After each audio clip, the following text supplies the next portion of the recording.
What is going on, everybody, and welcome back to the greatest combat sports and culture show in the entire universe, the Fight Podcast. I'm your host, SERG VICENTE, and today it's a good day, man. Saturday, hope you guys are enjoying yourselves, and we have a fantastic guest on the show today. Today, we are joined by somebody. He's a wrestler, but he knocks everybody out. He's going into the tournament, the only real tournament in MMA. We are talking about the PFL. Joining me on today's show is none other than Jamelle Jones. Jamelle, what is going on, brother? Welcome to the Fight Podcast. Hey, how are you? Doing very well, man. Well, look, I appreciate you jumping on. And I have to say, your matchup that you got coming up this week, man, people are looking at it as a striker versus wrestler. But like I said at the top of the show, fam, you got hands too. You knocked your last opponent out too. How do you see this fight coming? Yeah, I can tell you this. He's thinking about wrestling. He's thinking about standing and banging, but I like to bang too. So we're gonna bang bang.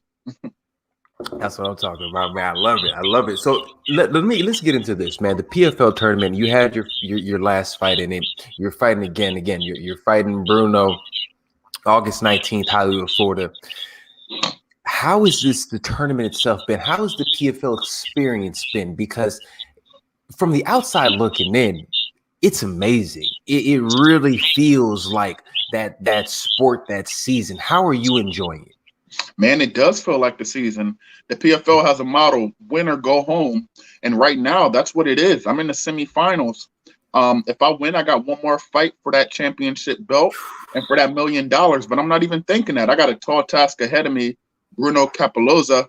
And I'm ready to take it on, man. You know, everyone's talking about classic grappler versus striker, right? But I am a striker. Rather, if I'm striking while I'm grappling, rather I'm striking on a feet. I'm able to.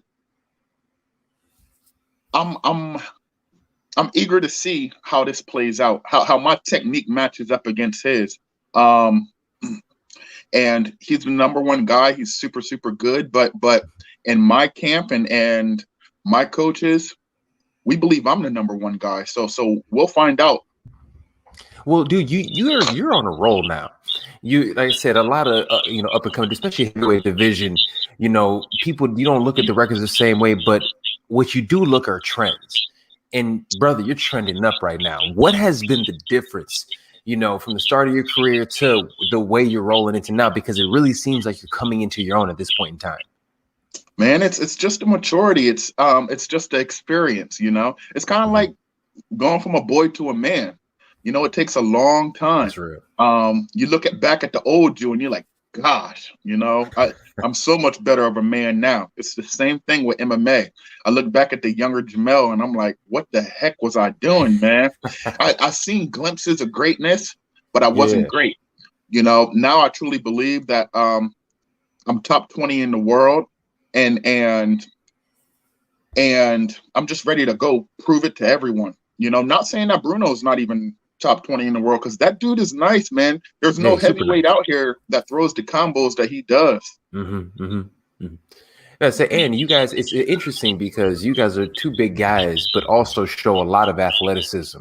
So watching a fight with you guys. So what for you? I mean, obviously you don't have to tell us everything, but what is the game plan leading into this matchup? Because I know, especially with the tournament, more than just like a regular fight, UFC, Bellator, everybody else, you guys really have to come out there with strategy. There has to be a legit strategy when you're going out there, because you got to fight again in a month.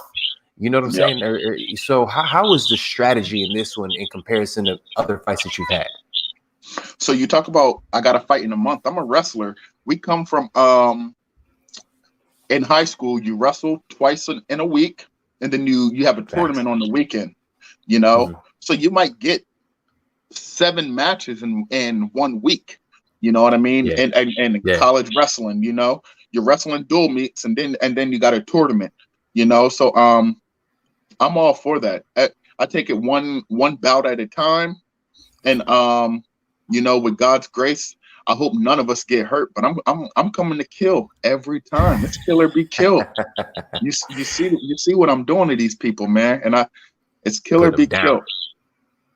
Oh, dude, and that's the mentality. Obviously, you have to have, man. But look, that's amazing. I said. So let me ask you this: you have this wrestling background. What brought you to MMA?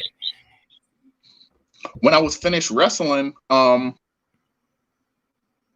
there was nothing else to do. Like, I wasn't done competing. I was still young. I was athletic. I was strong. Right. I was looking at the NFL Combine, and I was literally lifting. I was top 2 in the lifting categories. I was just as fast as NFL athletes. I was jumping just as high as NFL athletes. Mm-hmm. So, but I'm not a football player. Right. So I'm like, shoot, I'm not ready to retire. I'm not ready to hang this up. I think I want to do this MMA thing, you know? And I was watching a lot of guys' success. And I dived right in, man. I love it, man. I love it. So what is it about wrestling? And obviously we're seeing Gable Stevenson wreck shop in the Olympics. Dude looks legitimate. You know what I'm saying? So what is it about wrestling? And I want to ask you about him in a second, but what is it about wrestling that translates so well? Like, granted, I've competed, like, so I personally have an idea and I understand it, but I would love to get your perspective of it as well. What is it about wrestling that translates so well? Because at the end of the day, yeah, we have strikers, yeah, we have everything, and even myself, I have a striking background. I love to stand and bang. I'm trying to do everything I can not to be on the ground. Wow. But hey, best I can, brother. I mean, don't get it twisted. I'll throw a triangle on you all day. I'm good there. Right. But I'm trying to use these paws. But wrestlers have a unique opportunity and ability to go out there and dictate the pace. What is it about wrestlers that you guys can not only wrestle, it seems like the transition in striking, the longer you guys are doing it, really upticks. What is that you guys translate better than everybody else? It's just a grind. Wrestling makes you tough. You know, you think back at the high school wrestlers when and they're spitting in cups and they're losing weight and they're doing what just tough. They're sacrificed. The wrestling teaches you how to be a man. It teaches you how to win. It teaches you how to lose. You see a lot of ups and downs. And a lot of that is similar in fighting. You know what I mean? Right. At one point, I was 6-2 in fighting. You know, another point, I was 7-5. You know, now I'm 12-6. With my last 5 or 6, I'm 5 and whatever. 5. I've won my last 5 out of 6. So there's a lot of ups and downs in fighting that simulate to wrestling. And you've knocked out 4 of those 5 people. Just throwing it out there for the people. And just know that the only fight camps that I've had are for the CFFC. Shout out to them. But amazing organization, by the way. Yes, it is. I love it. Shout out my home state, New Jersey, Rob Haydak, Arias, the matchmaker, their whole team. You know, I love them. I'll support them to the death. Okay. Like, I can't say enough good things about those guys. That's amazing, man. No, dude, it's a great and it's cool seeing dudes because everybody, especially from that part of the country, kind of goes through CFFC. And then we're seeing the guys that have dominated, have been dope with that organization, going to the big organs, going to the UFCs, going to the PFLs, going to the bellator, and really making a name for themselves. Yo, what is it about, dude, New Jersey? Y'all got dudes who can scrap up there, man. With, you know, the wrestling base, what is it about it up there that really breeds fighting? So I think New Jersey is the most populated state per square mile. So if you look at the size of it, it's not big, but all the people there, it's huge. Right. So with that being said, New Jersey's a grind state. You got to get up off your ass and you got to work. In whatever you do, right? Whatever sport you do, whatever your profession is, you're going to have competition. If you can succeed in New Jersey, you can succeed in life. It's kind of almost like if you can make it in New York, you can make it anywhere, you know? Yeah. and that's just the East Coast vibe. So that's what they're doing, man. That's what we're doing in New Jersey. I love it, man. I love it. Well, look, you talking New York. Before we got on, like I said, we started talking about a little bit, but let's keep it with New York. Let's keep it with the East Coast fam. Right. Locks, Dipset, Versus. We all watched it. Fam, what are your thoughts? Man, those were 2 of my favorite groups me growing up. They just go so hard, and they're from the streets, man. I was a huge DIPSET fan because just how they rhyme stuff and their punchlines, me growing up, and then they started kind of that Pink. I'm pretty comfortable with my sexuality. That Harlem flossiness, man, they was out there with it. Yeah, I'm definitely comfortable with my sexuality, but they definitely took it to a next stage with their style and stuff. For real. And then you got the Locks that are just from the streets. They're hustler. Even though DIPSET is just like that too, but they're a little bit more slicker. The Locks is just gritty, grimy, loyal to one another, and they come with that hardness. So that was great for people our age to see how hip hop is going nowadays. I don't even like half the rappers. I wouldn't even say half. I don't even like 70-80% of the rappers now. Right. So to bring back that old school feel was great for us. Fam, wasn't it one of those, like, just every new song that came on, it gave you that feeling like you was outside. Like, you remember that feeling, like when those came on, like, ooh, man, there it is. Dude, I've been rocking them all week, but it's one of the dope things about those versus battles, and I had to doesn't it feel like a fight? It felt like almost like, in granted, it was at the Garden. It felt like one of those MMA matches, man. Let me ask you this: going into not just obviously watching that, but even for yourself, you're going into the building where you're going to be fighting in Hollywood, Florida. The energy of these buildings, the PFL puts on a great show. How is the energy leading up to it for you? How is that? What is your mentality going into the cage? Well, you talk about energy right now. Number one, I'm kind of a loner. I don't hang around with too many people. My circle's real small. But when I walk in the room, you feel my energy. You feel my presence, because now is the time. Like I'm here, baby. It's no more regional level stuff. Everybody keeps saying, "Oh, sign this guy, UFC." Forget the UFC right now. Of course, the UFC is the pinnacle of the sport, but right now, I'm fighting for the PFL. I love the PFL. The PFL's paying great. I got an opportunity to be a world champion, and I'm fighting on ESPN. So with all of that and knowing all that, my energy is high. Even when I'm at the PFL, these people, the people that I have to work with, they're gonna feel my energy and they're gonna feel my presence. It's something that can't be denied or toned down, because it is that serious. And leading up to fight week and stuff, it's serious for me also. When I see Bruno, I can shake his hand. I'm a professional. Yeah, I actually like the guy, But when he looks me in my eyes, I'm bringing everything to him. Like, I got nothing to hide. Like, we're gonna fight. I'm gonna put hands on you. I expect you to put hands on me, and we're gonna see who's the best man that day. That's amazing, man. Well, and also let me ask you this, because this is something that I've noticed more and more within combat sports and MMA specifically. We are starting to get, people never paid attention, but now it's undeniable how the culture, how Black folks specifically are just dominating the sport. How does it feel going into the cage representing the culture? Or is that something you even think about? Yeah,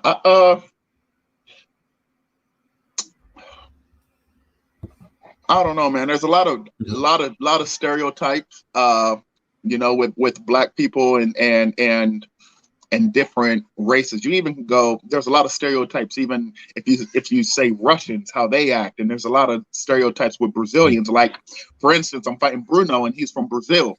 Yeah. Everyone in Brazil, they think are Brazilian jiu-jitsu, but Bruno's a striker. Everybody thinks Black. Oh, Muay Thai out there is nasty. We all know that. Yeah, straight up nasty. But us as MMA fans, we know that. Us as MMA fans know that there's great pioneers that came from Brazil. Absolutely. So we know that, but the average person doesn't. So to represent the culture, man, it's bigger than that for me. I'm representing my family. I'm representing my wife. I'm representing for my son. I'm representing for everybody. You know what I mean? So Yeah, obviously I'm black. Obviously, I'm doing well. And I just put everything on my back, my team. I love that. I'm just doing my part in life, man. I love that, dude. And that's how it has to be, man. So before you get, thank you so much for joining me on the show today, brother. This is awesome. Yeah. Let me ask you this, and we always like to finish up with a little bit of fun, man. I have to have, like I said, so I always ask people this. What is your all-time favorite martial arts kung fu flick? Or do you have one? It could just be any fight film at the end of the day. Action joint. Man, I like a lot of those creeds. You know, like of course the classic Rocky movies. When I was growing up wrestling, there was a classic movie that they always made us watch. I forgot what it was called, but it's a wrestling movie. But anything inspirational. So I like those Rockies. I like the Creeds. Yeah, Yeah, I can dig it all. I don't really do the kung fu stuff and all that. Bruce Lee and all that. Yeah. I love that. So how about this? All-time favorite, if we had to pick one, if you had to pick an MMA fight or a fight to show people that like this is what MMA is, this is the fight that makes me a fan. Your favorite fight, what would that fight be? Wow. So I really, growing up, I loved some Jon Jones, man. So all his younger stuff, I look at the technique and he's so much better now. But when you look at just the hungriness, of him coming up when he was fighting Shogun and he was fighting Leota, he was a killer, man. I feel that same way. I think he's lost that killing aspect. He's become Jon Jones. He has this motto of you got to beat the champ to beat a champ, and you kind of do. But at the end of the day, we don't get paid for minutes. You know, you get paid for performances, and so I go back from the old days. I like a lot of I like old Dominic Cruz, you know, and I'm not talking about a specific fight. I'm just talking about the fighters that I liked. But at the end of the day, those old WEC Dominic Cruz fights were amazing. Just watching his footwork and the way he used to dance around him. That fight with him and Uriah Faber back at WEC. Come on, son. Yeah, both of those guys were on fire. But also, I like watching a lot of my teammates. I like watching Juliana Pena. I like watching Mike Chiesa, man, because I've been around these people and I know them. And then, just watching these people. You know, I like watching Sam Cecilia, which he's just getting back in it too. So I like watching my team and people that have. Dude, you're in there with so many killers, bro. I mean, that's the definition of iron sharpers iron in there, bro. Yeah, and we're silent with it too. We got amateurs coming that are nice. Love that. And my team is ran by one guy, Rick Little. Shout out to Sick Jitsu, man. We're ran by one guy. So we work together as a family. We don't really care. We don't have a big gym in a training facility. We get it popping in a gym. It keeps us humble and it keeps us grounded, and it keeps us focused on what we have to work on. So yeah, I like watching my team. You got a bunch of good people to watch in that team, so I totally get it. You got a lot of fun there. But dude, I love it. I mean, you guys, and one thing that I'll say about everybody that you mentioned on your team and your team itself, you guys have incredibly high fight IQ, and it's really dope to see you guys. Can tell you're well schooled. You can tell you guys are really thinking when you're in there. And brother, I cannot wait to watch you perform this weekend, man. Before we get you out here, let me ask you how you get it done. Wow. Well, Bruno's never going the distance. So I don't think it's going to the distance. I don't plan on it going to the distance. Even though I train for that. It's kill or be killed. That's all I can say. You know, I'm fine either way. You know, we talked about a lot of rap. My man J. Cole came out with a song. I mean, my boy J. Cole came out with an album, and he says, "I done seen the highest of the highs. I done seen the lowest of the lows. You know, it can go up, it can go down. I'm fine either way. You know, so all I'm doing, I love fighting, and I'm bringing it to his house, man. Let's fight. Let's fucking go. I love it. Jamelle Jones, my brother. Good luck to you. Jamelle Jones fighting Bruno Capoloza, August 19th, Hollywood, Florida. Bruno, Jamelle, real quick, let the people know where they can find you. Yeah, man. Just straight hit me on Instagram, man. I wasn't that big on there, but now with times, it's a normal thing of life. So you can find me on Instagram. And yeah, man, follow your boy, support your boy, man, support your fighters. We need it, man. This is a tough game. It's more than just what you see on TV. It's a lot of mental preparation. It's a lot of physically demanding. So yeah. Awesome, brother. Well, thank you so much for joining me on the show today. Ladies and gentlemen, Jamelle Jones. Thank you, my brother. Yes, sir. Peace out. Love it. Everybody, Jamelle Jones of the PFL. Dude, I cannot wait to watch this fight. I'm telling you guys right now, this is one to watch. The tournament itself for the PFL is something that I've always loved. It's somebody that the fact that they're going seasons and you're really seeing the development of these guys kind of going forward is amazing. And the fact that we're having somebody like him, that this is a name that a lot of people might not know, but his skill-wise is extremely elite. So the fact that he's going out there and he's fighting a banger, this is a fight that I'm telling you guys, I don't know if it goes the distance, but I'll tell you one thing, it's going to be entertaining as fuck while it lasts. I can't wait to watch it. You guys need to pay attention. Next Thursday, August 19th, ESPN Plus. Be there. All right, man. This has been episode 306 of the greatest combat sports and culture show in the entire universe, the Fight Podcast. I'm your host, SERG. Love you guys. I'll see you next time right here on the show.